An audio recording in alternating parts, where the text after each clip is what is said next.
Of the tenets that are available to us through these lost texts, if we were to go through at least the 45 books that we're aware of, and hone all that information down into those 4 tenets, and I just shared those with you.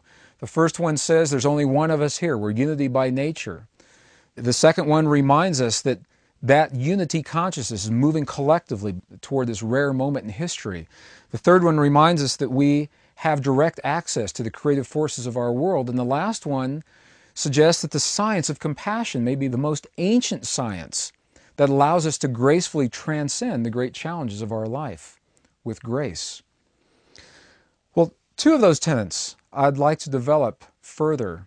Well, one of those, it's the one that says there's only one of us here, that our consciousness is holographic in nature. The term hologram means different things to different people. Do we really understand the implications of what it means to live in a holographic consciousness? When I say the word hologram, what do I mean by that?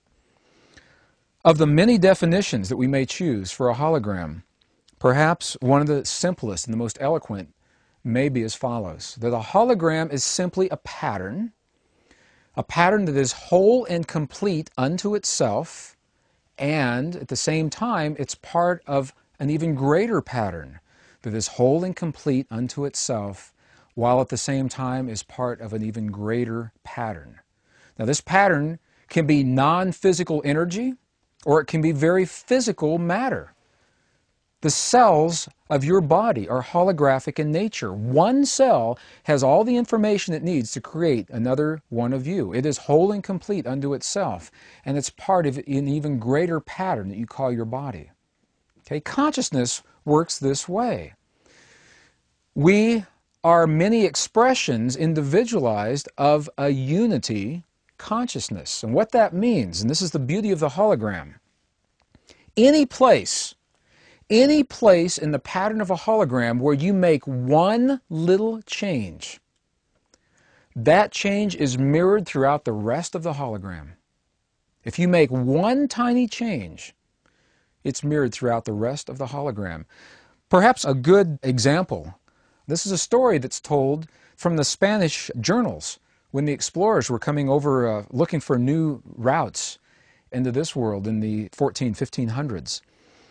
One of the routes took them around the coast of South America, and the Spanish galleons that were making this journey, sometimes journeys took many months, up to a year, they set ashore for supplies in a place where the Spanish had never recorded being before, and they were met on the shores by the indigenous people of that area who apparently had never seen white people before, had never seen Western technology before.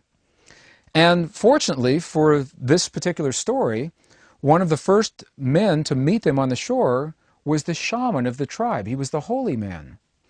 So here the holy man of the tribe meets the Spanish as they're coming ashore. They left the large ships out on the water and they came ashore in smaller rowboats. And however they communicated, in whatever language they were using, the holy man asked them, "Where did you just come from?" I mean, they've been here for years. They've never seen people like this coming up onto their shore. And however they communicated in return, the Spanish said, "We came on this little boat from that big boat with the wooden planks and the canvas sails out on the horizon of the ocean." And the holy man looked to where the Spanish were pointing, and he couldn't see that ship.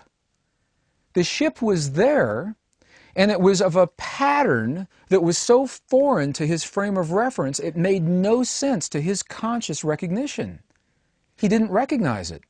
And as I hear this story, I often wonder, how many times does that happen in our world, in our lives? How many times do things happen right in front of us, and maybe we disallow it because it doesn't make sense in terms of our frame of reference? Is it possible there's a whole separate world going on here that we haven't recognized because we don't allow for it in our paradigm?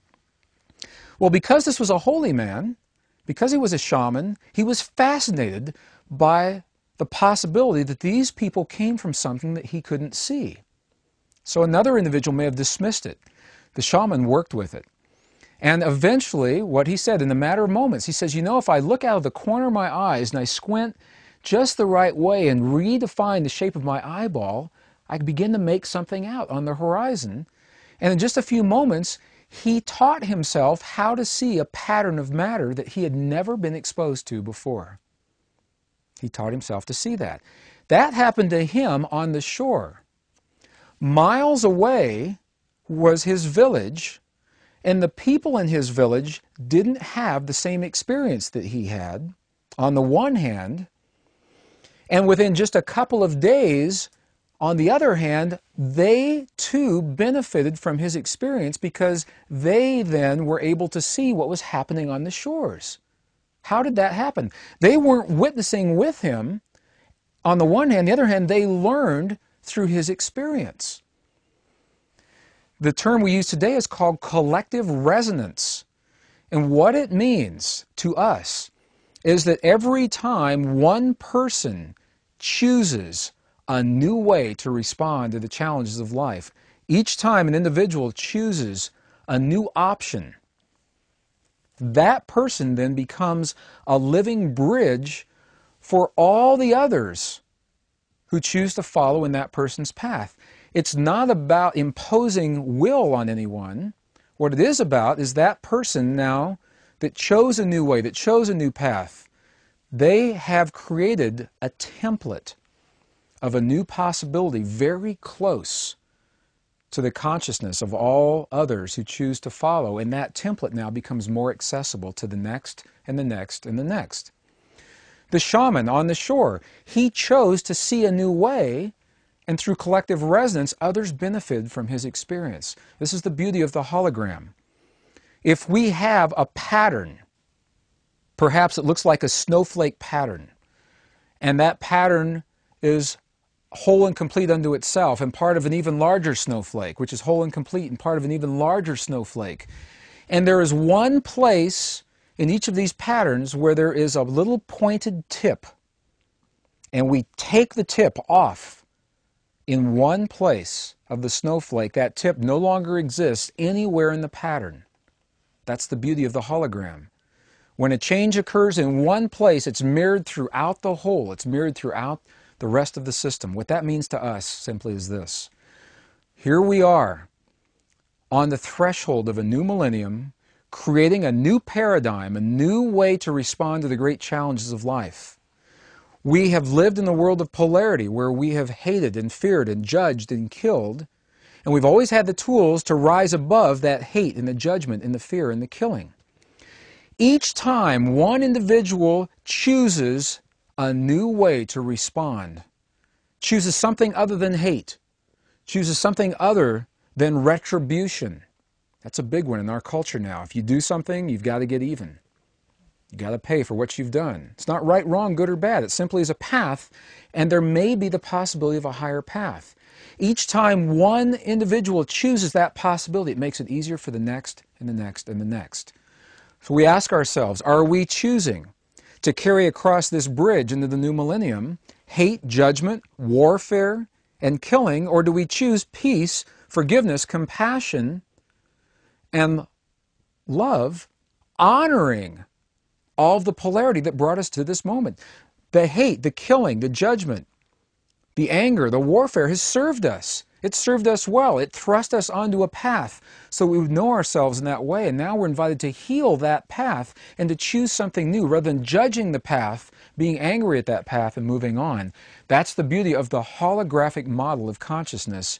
That is why there's only one of us here. We're all going through that doorway together. No one is left behind. Everyone benefits from each choice that we make as we birth this new millennium.